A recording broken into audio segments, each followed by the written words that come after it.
Cosmo and I went to pick up Koa. Koa really gave Cosmo his space, and he kind of looked up to, you could tell he kind of looked up to Cosmo as a bigger brother, even when I brought him home. And the more time they spent together, the more Cosmo rubbed off on Koa. And even some of the, to be honest with you, some of the stuff that, like some of the energy of Koa rubbed off on Cosmo. I have videos of like up until like even 2 months ago, Cosmo and Koa playing, and Koa getting Cosmo worked up, like. So I think that they brought the best out of each other, really, and I'm really grateful, and I'm really glad that I was proactive and I got Koa prior to Cosmo's, decline. I think it's important if you have a service dog to definitely,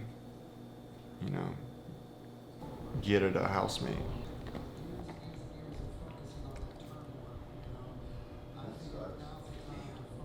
Go to work, buddy?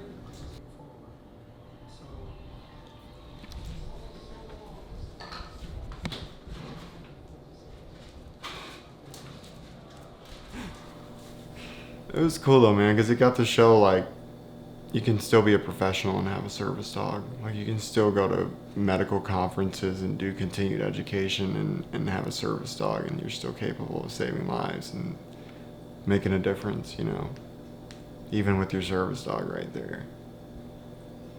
I think it's important for people to see that. Like, it's okay even if you're a doctor and you need a service dog. Like,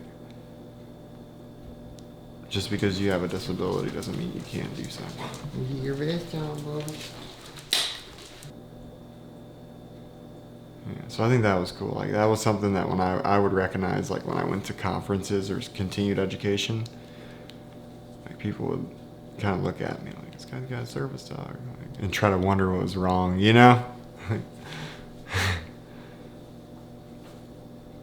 But little did they know, like, that service dog was, providing me with the love and compassion to give my patients.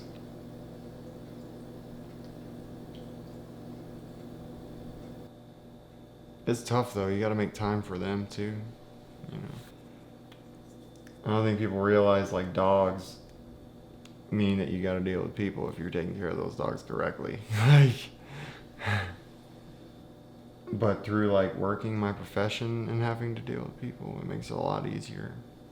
Because I deal with humans in their like most stressful times when their pet is critical, and some of these humans have like mental health illnesses, and they just sit in their house with their dog all day, and you can just tell they don't take the best care of themselves. And it makes me appreciate what I have, and it makes me really tenderhearted to those people and try to help them like as much as I can.